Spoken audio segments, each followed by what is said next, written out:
कालिया नाग पर गोविंद ने कृपा करी। मन में विचार कर रहे थे कि मैंने बहुत राक्षसों को तो ठिकाने लगा दिया, लेकिन एक अभी बड़ा दुष्ट यमुना में रह रहा है कालिया नाग, जिसने अपने विष से समस्त यमुना जल को दूषित कर दिया है। अब इसको भी मुझे यहाँ से हटाना है। विचार करने लगे, अगर मैंने बलराम जी के सामने कालिया नाग पर प्रहार किया तो बलराम जी मुझसे लड़ भिड़ेंगे। क्यों? क्योंकि बलराम जी शेषनाग और उन्हीं का वंश का है कालिया नाग, दोनों का वंश तो एक ही है। तो ये काम मुझे उस दिन करना है जिस दिन बलराम जी हमारे साथ नहीं हो। बलराम जी का जन्मदिन आया, मैया ने ग्वाल वालों की छुट्टी करा ली, कोई गौचारण करने नहीं जाएगा। आज बलराम जी का जन्मदिन है, सब ग्वाल वालों की आज हमारे घर दावत है। कन्या को लग गया मौका, बोले जब तक दावत तैयार हो, भोजन तैयार हो, तब तक सब ग्वाल वाल चलो थोड़ा खेले आवे। क्रीड़ा करने के बहाने ग्वाल वालों को समझा करके महाराज जमुना के किनारे ले गए, काली देह पर गोविंद ले गए और वहां क्रीड़ा करते हुए गोविंद ने गेंद में ऐसा डंडा मारा कि गेंद सीधी यमुना में गिरी। श्री दामा क्रोधित होने लगा, बार बार गोविंद से कहता कि भैया मुझे तो गेंद चाहिए, मेरी अभी गेंद लायक दे। शुद्ध श्री दामा की गेंद लेने के लिए भगवान कदम्ब के वृक्ष पर चढ़े और कदम्ब के वृक्ष से सीधे यमुना में छलांग लगाई। सब ब्रजवासी घबराए, अरे श्री दामा को डांटने फटकारने लगे, श्री दामा देख तेरी गेंद के लिए गोविंद यमुना में कूदे। अरे तू जानता नहीं यमुना में कालिया नाग रहता है, अगर गोविंद को कुछ हो गया तो हम यशोदा मैया को क्या मुंह दिखाएंगे।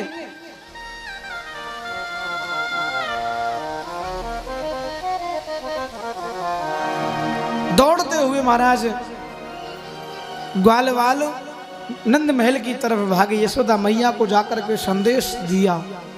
यशोदा मैया तो घबरा गई, दौड़ती हुई यमुना की तरफ आ रही है। नंद बाबा दौड़े, ग्वाल वालों को पता लगा, ब्रजवासियों को पता लगा, कृष्ण विरह में विरही होकर के सब दौड़े। यमुना पर आए, घाट पर आकर के माँ यशोदा तो कृष्ण विरह में प्राणों का अंत करना चाहती है। सब ग्वाल वालों को यशोदा मैया को बलराम जी ने समझाया, मैया तो अपने लाला पे भरोसा ना है का?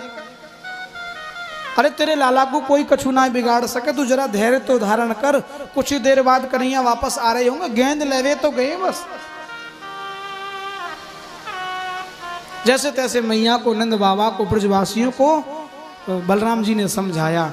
इधर महाराज कन्हैया यमुना में प्रवेश कर गए। कालिया नाग सो रहा था, नाग पत्नियां सेवा में खड़ी हैं, लाला के स्वरूप को देख करके मोहित हो गई, दया आने लगी। नाग पत्नियों ने कन्हैया को समझाया, लाला अभी हमारा पति सो रहा है, सो तुम किसी मैया के बहुत सुंदर प्यारे बच्चे हो, कहीं मेरा पति जग जाए तुम्हें डस ना ले, मृत्यु हो जाएगी तुरंत।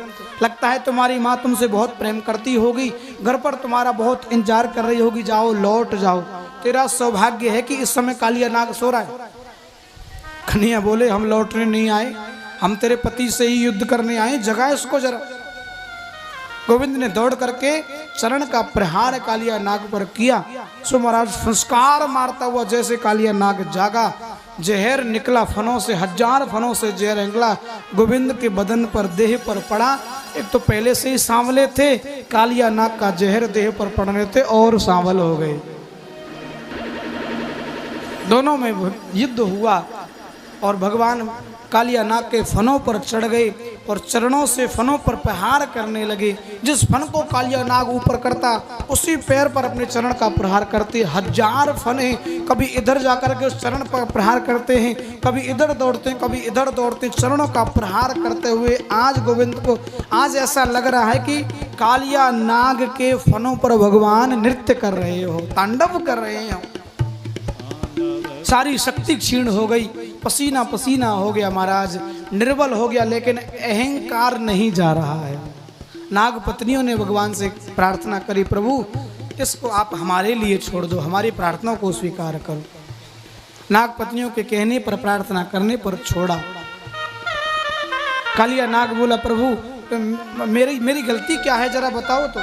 दुनिया को बनाया आपने, दुनिया में सांपों को बनाया आपने, सांपों में जहर डाला आपने, फिर हम विषैले हो गए, जहरीले हो गए, उसमें हमारा क्या दोष है? भगवान बोले यद्यपि दुनिया मैंने बनाई, दुनिया में सांप मैंने बनाए, जहर भी तुम में मैंने ही डाला, लेकिन फिर भी मैंने तुम्हारे रहने के लिए एक द्वीप अलग से बनाया है। कौन सा द्वीप? रमणक नाम के द्वीप में केवल सांप ही सांप रहते हैं। वो द्वीप केवल सर्पों के लिए है।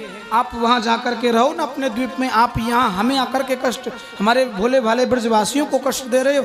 यमुना को तुमने दूषित करके रखा है।